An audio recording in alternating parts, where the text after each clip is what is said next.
தென்னாடுடைய சிவனே போற்றி, எந்நாட்டவர்க்கும் இறைவா போற்றி, காவாய் கனக திரளே போற்றி, கைலை மலையானே போற்றி போற்றி, எல்லாம் வல்ல சிவனை வணங்கி உலகெங்கும் வாழும் அத்துணை சிம்மராசி நண்பர்களுக்கும் உங்கள் ஜோதிடர் ஆய்வாளர் கோவை குருமூர்த்தியின் இனிய வணக்கம். சிம்மராசி நண்பர்களே, ஜோதிடம் சார்ந்த பல பயனுள்ள சித்தாந்தங்களை தொடர்ந்து பதிவிட்டு வருகின்றோம். அந்த அடிப்படையில் இன்றைய தினம் நாம் காணக்கூடிய தலைப்பு, சிம்மராசி நண்பர்களுக்கு 2024ஆம் ஆண்டில் மே மாதம் 1ஆம் தேதி நடக்கின்ற குரு பகவானது பயிற்சி. இந்த குரு பயிற்சி உங்களுடைய வாழ்க்கையில் எது போன்ற ஒரு மாற்றங்களையும் ஒரு முன்னேற்றங்களையும் தரப்போகின்றது என்பதை இந்த பதிவில் எளிமையாக துல்லியமாக நம்ம பார்க்க போகிறோம். நம்ம சேனலை முதல் முறையாக பார்க்குறவங்க நீங்களாக இருந்தால் சப்ஸ்கிரைப் பண்ணிக்கோங்க, பெல் பட்டன் கிளிக் பண்ணி ஆல் ஆப்ஷன் கொடுத்துக்கோங்க.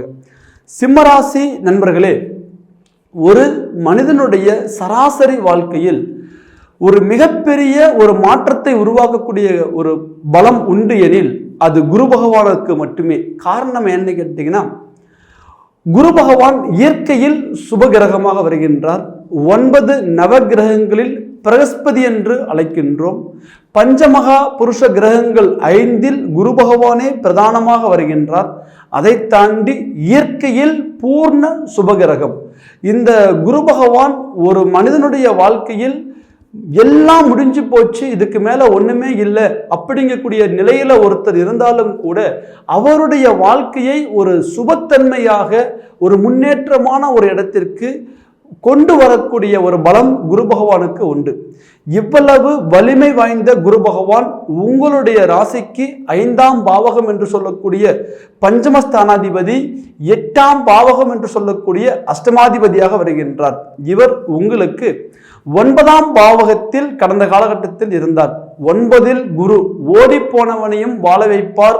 9ஆம் இடத்து குரு என்று சொல்கின்றோம். ஆக கடந்த காலகட்டங்களில் சிம்மராசிக்கு 9ஆம் பாவகத்தில் குரு பகவான் இருந்து அவரது பார்வை உங்கள் ராசி மீது முழுமையாக விழுந்தாலும் கூட குரு பகவானது சுபத்தன்மை குறைந்திருந்ததனால் ஒரு சில சிம்மராசி நண்பர்களுக்கு ஒரு இக்கட்டான சூழ்நிலைகளை உருவாக்கி கொடுத்தது. ஒரு முன்னேற்றமான நிலைக்கு வர முடியாத ஒரு சூழ்நிலை. குரு பகவான் பாக்கியத்தில் இருந்தாலும் கூட தன்னுடைய பாக்கியஸ்தானம் பலம் இல்லாமல் இருந்தது. காரணம் என்ன கேட்டீங்கன்னா, 9ஆம் பாவகத்தில் கடந்த காலகட்டங்களில் ராகுவுடன் இணைந்த குரு. ராகு பகவான் இயற்கையில் பாவகிரகம், குரு பகவான் இயற்கையில் சுபகிரகம். குரு பகவான் ஒரு இடத்துல வலிமை குறைகிறார், ஒரு கிரக இணைவில் வலிமை குறைகிறார் என்றால் அது ராகு பகவானுடன் இணையும் பொழுது. அதே போல குரு பகவான் பூர்ண சுபகிரகமாக வருவதால் இவரது வக்ர நிலையும் ஒரு சில அசுபத்தன்மைகளே கொடுக்கும். ஆக கடந்த காலகட்டங்களில் 9ஆம் பாவகத்தில் குரு பகவான் இருந்தாலும் கூட அவருடைய சுபத்தன்மை சற்றே குறைவாக இருந்ததனால் சிம்மராசி நண்பர்களுக்கு கடந்த காலகட்டங்களில் ஒரு சிலருக்கு திசாபுத்தியின் வலிமையினால் முன்னேற்றத்தையும் கொடுத்தது. நிறைய பேருக்கு இந்த கிரக அமைப்புகளால் ஒரு சில தடங்களையும் தடுமாற்றத்தையும் ஒரு முன்னேற்றம் இல்லாத ஒரு நிலையையும் கொடுத்தது. கண்ணுக்கு தெரிஞ்சு கை கட்டிய ஒரு வாய்ப்பு, ஆனால் அது நம்ம சரியா பயன்படுத்திக்க முடியல அப்படிங்கக்கூடிய ஒரு நிலையில தள்ளப்பட்டாங்க. கவலைகள் வேண்டாம்.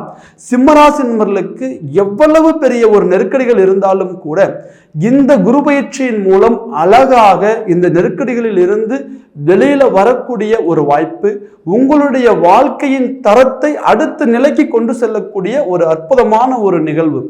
ஆல்ரெடி பாருங்க, சிம்மராசி நண்பர்கள் கண்டகச்சனிங்கிற பிடியில் இருக்கிறீங்க. ஏதாவது ஒரு சில பாதகம் வந்துருமா அப்படிங்கிற ஒரு பயம். அதை தாண்டி குரு பகவான் 10ஆம் பாவகத்திற்கு இடம் மாறுகிறார். 10இல் குரு பகவான் வரும் பொழுது பட்டம் பதவிகள் பறிபோகும் என்று சொல்கின்ற சொல்லுக்கிணங்க நமக்கு ஏதாவது வேலையில் ஏதாவது ஒரு சில பிரச்சனைகள் வந்துருமா, உத்தியோக ரீதியான தடுமாற்றங்கள் இருந்துருமா அப்படிங்கிறது நிறைய சிம்மராசி நண்பர்களுடைய ஒரு கேள்வியாக இருக்கின்றது. ஆக இந்த காலகட்டத்தில் பாருங்க, குரு பகவான் உங்களுக்கு பஞ்சமாதிபதி.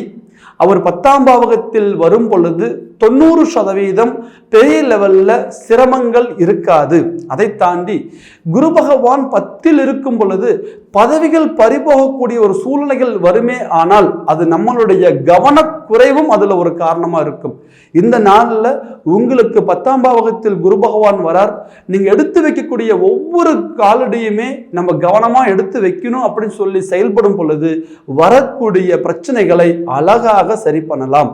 அதை தாண்டி உயர் பதவியில் இருக்கிறவங்க கொஞ்சம் கவனமா இருக்கணும், அவ்வளவுதானே தவிர ஒரு கவனத்தை கொடுப்பாரே தவிர, ஒரு சின்ன சின்ன பதட்டத்தை கொடுப்பாரே தவிர எல்லாமே பறி போயிடும், எல்லாமே இழந்துரும் அப்படின்னு சொல்ல முடியாது. அதே நேரத்தில் இப்ப 10ஆம் பாவகத்துக்கு வருகின்ற குரு பகவான் உங்களுடைய ஜாதக ரீதியாக ஒரு வலிமையான ஸ்தானத்தில் இருந்து விட்டால் நீங்க பயப்பட தேவையில்லை. அதையும் தாண்டி 10ல் குரு வரும் பொழுது உங்களுடைய திசா புத்திநாதன் சாதகமாக இருந்துட்டால் அந்த இடத்திலையும் நீங்க பயப்பட தேவையில்லை. ஆக இந்த குரு பகவான் 10ஆம் பாவகத்திற்கு வரும் பொழுது நிறைய பேருக்கு பதவியில் மாற்றம் வரும், பதவிகள் பறிபோகும் என்பதை தாண்டி ஒரு பதவி நமக்கு சாதகம் இல்லாம போகும் பொழுது அடுத்த நிலைக்கு வரும் பொழுதும் அந்த பதவி பறிபோன மாதிரிதான். நம்ம இருந்த நிலை விட்டு உயர்நிலைக்கு நம்ம போறோம் அப்படிங்கும் போது இருக்கிற தொழில் நமக்கு மைனஸ் ஆகி இனி அடுத்த ப்ரமோஷன் நமக்கு பார்த்தீங்கன்னா பிளஸ் ஆகும். அதனால் பதவி உயர்வு பெறுவதும் பதவிகள் பறிபோனத்துக்கு சமம் என்று சொல்கின்றோம். இருக்கிற ஒரு ஃபீல்டை விட்டு அடுத்த நிலைக்கு நம்ம போறோம். ஸோ அதை தாண்டி ஒரு சில நண்பர்களுக்கு சுய தொழில் செய்யக்கூடியவங்களுக்கு அதிக முதலீடு இந்த நேரத்தில் நாம போடாம இருப்பது நல்லது. அதை தாண்டி பார்ட்னர் லைன்ல இருக்கக்கூடியவங்களுக்கு எடுக்கக்கூடிய முடிவுகள், போடக்கூடிய முதலீடுகள், அடுத்ததான் நம்ம எடுக்கக்கூடிய ஒரு பிஸ்னஸ், இதெல்லாமே கொஞ்சம் கவனமா செயல்படுத்தணும். உங்களுக்குள்ள கருத்து வேறுபாடுகள் இல்லாம பார்த்துக்கணும், அவ்வளவுதானே தவிர 10ல் குரு வரும் பொழுது எல்லாமே நமக்கு பாலா போயிடும் அப்படிங்கிற ஒரு பதட்டம் தேவையில்லை. அதை தாண்டி குரு பகவான் நின்ற இடத்தை காட்டிலும் கூட தான் பார்க்கின்ற இடத்திற்கு பலம் அதிகம். ஆக இந்த குரு பகவான் பாருங்க உங்களுக்கு தசம குருவாக அமர்ந்து அவரது 5ஆம் பார்வையாக உங்களுடைய ராசிக்கு 2ஆம் பாவகத்தை பார்க்கின்றார். தனக்காரகன் என்று சொல்லக்கூடிய குரு பகவான் தசம கேந்திரம் என்னும் 10ஆம் இடத்தில் அமர்ந்து தனஸ்தானம் என்கின்ற 2ஆம் பாவகத்தை பார்ப்பதன் மூலம் சிம்மராசி நண்பர்களுக்கு இருந்த மிகப்பெரிய பொருளாதார நெருக்கடிகள் சரியாகும். அதை தாண்டி நான் ஒரு இடத்துல பணம் கொடுத்துட்டேன், எனக்கு அது வரவே இல்லை, 100% இந்த காலகட்டத்தில் அந்த பணம் உங்க கைக்கு வரும். இழந்ததை மீண்டும் திரும்ப பெறக்கூடிய ஒரு கால அமைப்பு. அதே போல நான் ஒரு இடத்துல பணம் வாங்கியிருக்கேன், அது பெரிய லெவல்ல கட்ட முடியல, 100% இந்த இடத்துல நீங்க வாங்கின கடன் கட்டிடுவீங்க, உங்களுடைய நம்பிக்கையை காப்பாத்திடுவீங்க. ஏன்னா பெரும்பாலும் பாருங்க சிம்மராசி நண்பர்கள் நம்பிக்கை நாணயத்தோட நடந்துக்கணும் அப்படிங்கக்கூடிய ஒரு எண்ணம் உடையவர்கள். யார் முன்னாடியும் நம்ம அசிங்கப்பற்ற கூடாது, நம்மளுடைய சுய மரியாதை கெட்டு போகக்கூடாது. பணம் போனா போயிட்டு போகுது, பொருள் போனா போயிட்டு போகுது, ஆனா மரியாதை குறையக்கூடாதுன்னு நினைக்கக்கூடியவங்க. இப்போ கண்டகச்சனி ஒரு புறம், 2ஆம் பாவகத்தில் கேதுவுடைய தாக்கம் கடந்த ஒரு காலகட்டம் பொறுத்தவரையும் மிகப்பெரிய ஒரு மன நெருக்கடி. எவ்வளவு பெரிய ஒரு திறமை இருந்தாலும் கூட நம்ம திறமைகள் முழுசா வெளிப்படுத்த முடியல, நம்மளுடைய முயற்சிகள் முழுசா போய் நடக்கல, நம்மளுடைய காரியங்கள் எதுவுமே சாதகமா அமையல, எடுக்கக்கூடியது எல்லாமே தடங்கள்.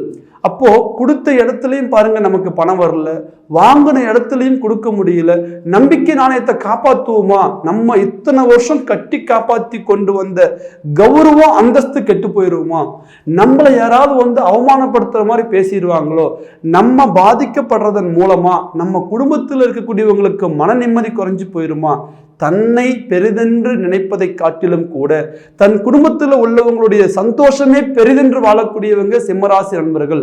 அரசனை போல் வாழணுங்கிற தகுதி உடையவர்கள், ராஜாவா இருக்கக்கூடிய சூரிய பகவானுடைய ராசிக்கு அதிபதியா வரக்கூடியவங்க. ஆக இந்த ஒரு காலமைப்பு உங்களுடைய கௌரவம் கெடாமல், கண்டகச்சனையுடைய தாக்கம் உங்களுக்கு பெருசா தொழில் பாதிப்புகள் இல்லாமல், உங்களுடைய பொருளாதாரங்கள் சரிவில்லாமல் கொண்டு வரக்கூடிய குருவாகவே தசம குரு இந்த ஒரு நேரத்தில் உங்களுக்கு 2ஆம் பாவகத்தை பார்க்கின்றார். இந்த காலமைப்பு பொருளாதார நிலை சீர்படும், இதுவரையும் இருந்த நெருக்கடிகள் விலகும், உங்களுடைய குடும்ப ரீதியான பிரச்சனைகள் தீரும். ஏன்னா 2ஆம் பாவகம் தனஸ்தானம் என்பது போல் 2ஆம் பாவகமே குடும்பஸ்தானம். அதே போல பாருங்க, குடும்பத்தில் எவ்வளவு பெரிய நெருக்கடியான ஒரு சூழ்நிலைகள் இருந்தாலும் கணவன் மனைவி புரிதல் இல்லை, குழந்தைகளுக்கும் பெற்றோர்களுக்கும் புரிதல் இல்லை, அதே போல சக உறவினர்கள் நமக்கு புரிதல் இல்லை அப்படிங்கிற மாதிரி இருந்தாலும் கூட உங்களுடைய குடும்பத்துடைய மன நிம்மதியை கொடுப்பார் இந்த குரு பகவான்.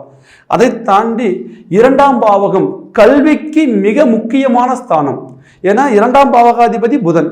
அப்போ உங்களுக்கு பாருங்க 2ஆம் பாவகமே கல்வி ஸ்தானாதிபதியாகவும் வருகிறது, அதே போல கல்வி காரகன் புதனாவே வருகிறார். ஆக இந்த அமைப்பு குருவின் பார்வை 2ஆம் பாவகத்திற்கு பெறுவதால் உயர்கல்விகள் பலப்படும், ஆரம்ப நிலை கல்வியும் பலப்படும், அதை தாண்டி உயர்கல்விகள் இன்னும் பலப்படும். ஏனால் உயர்ந்த கல்வியை கொடுக்கக்கூடியவர் குரு பகவான். இந்த குரு பகவான் உங்களுடைய 2ஆம் பாவகத்தை பார்ப்பதன் மூலம் அடிப்படை கல்வி முதல் உயர்கல்வி வரை எவ்வளவு தடை இருந்தாலும் தடைகள் விலகும்.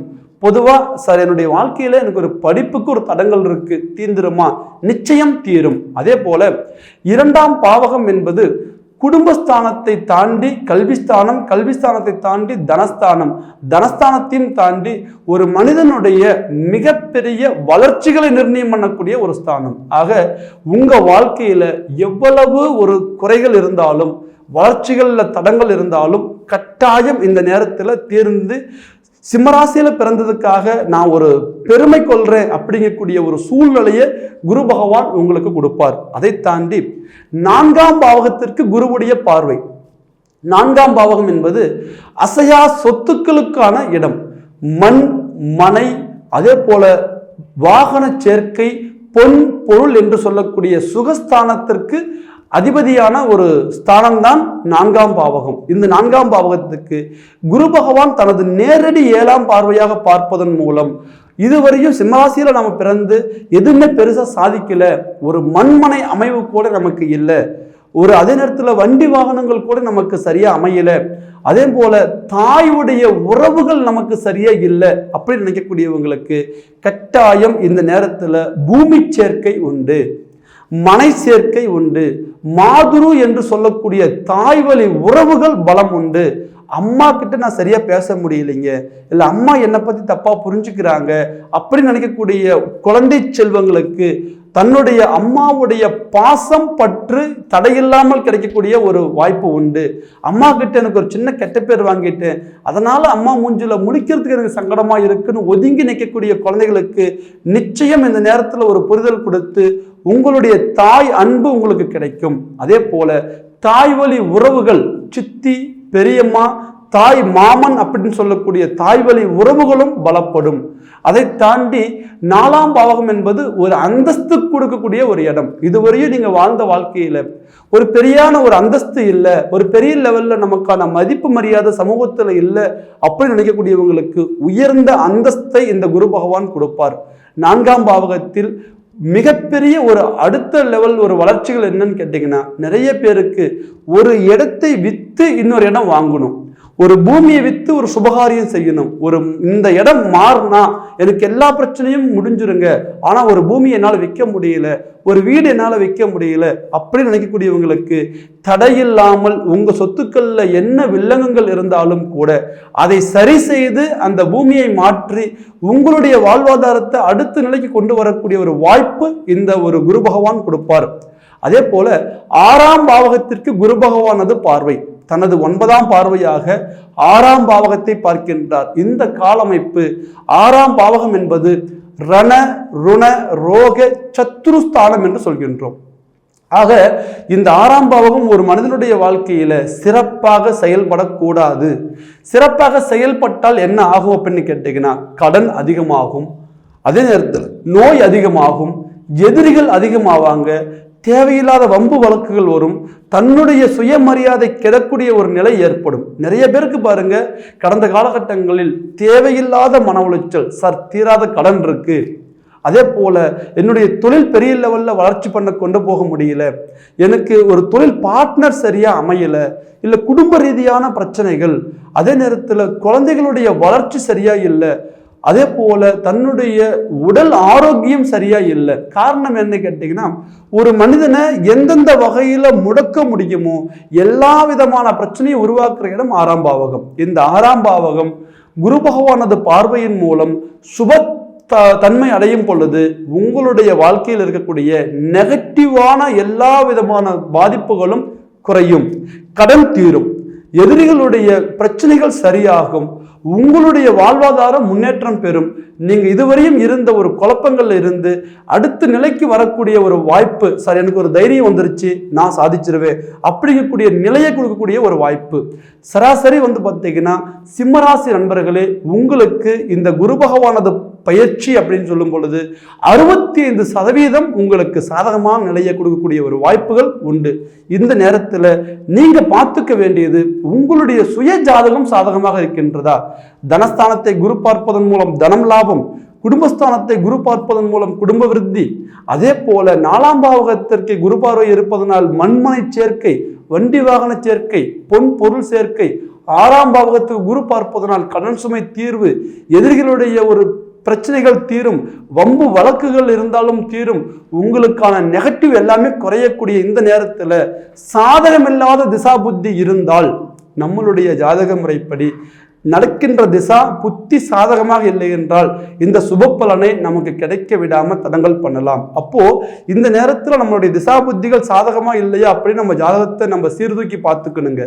உங்களுக்கு உங்களுடைய இந்த ஜாதக பலன் துல்லியமா தெரிஞ்சுக்கணும் அப்படின்னு நினைக்கக்கூடியவங்க உங்கள் ஆஸ்தான ஜோதிடர், அருகாமையில் உள்ள ஜோதிடர், அவங்க கிட்ட அணுகி உங்களுடைய ஜாதகத்தை இந்த நேரத்தில் தெளிவாக துல்லியமாக பார்த்துக்குவாங்க. இல்லைங்க நாங்கள் நிறைய இடத்துல பார்த்தோம், எங்களுக்கான ஒரு முழு பலன் எங்களுக்கு சொல்ல மாட்டேங்கிறாங்க, அப்படி சொன்னாலும் அது எங்களுக்கு நடக்க மாட்டேங்குது, ஏதோ ஒன்று எங்கள் ஜாதக ரீதியாக ஒரு தடங்கள் இருக்கிற மாதிரி தெரியுது அப்படின்னு நினைக்கக்கூடியவங்களுக்கு கீழே இருக்கிற நம்பருக்கு ஃபோன் பண்ணுங்க, உங்களுடைய ஜாதகத்தை வாட்ஸ்அப் பண்ணுங்க, உங்களுக்கான முன்பதிவை பதிவு பண்ணுங்க, துல்லியமான பலன் தெரிஞ்சு என்ன செய்யணும், அடுத்தது என்ன மாதிரி போனால் நம்ம வாழ்வாதாரம் மேன்மைக்கு வரும், என்ன தடங்கள் இதுவரை நம்மளை வளர விடாமல் தடுத்துதுங்கிறது எல்லாமே நீங்கள் துல்லியமாக தெரிஞ்சுக்கலாம். மேலும் உங்களுடைய வாழ்க்கையில அடுத்தது எந்தெந்த நேரத்தில் என்னென்ன செய்யணும் அப்படிங்கிறதும் நீங்க தெளிவாக தெரிஞ்சுக்கலாம். சிம்மராசி நண்பர்களே, இந்த அற்புதமான தசம குருவால் உங்களுடைய வாழ்க்கை மென்மேலும் வளர என்னுடைய மனமார்ந்த வாழ்த்துக்கள். மீண்டும் ஒரு அடுத்த பதிவில் அழகான தருணத்தில் உங்களை சந்திக்கும் வரை உங்களிடமிருந்து விடைபெறுவது உங்கள் ஜோதிடர் ஆய்வாளர் கோவை குருமூர்த்தி. நன்றி, வணக்கம்.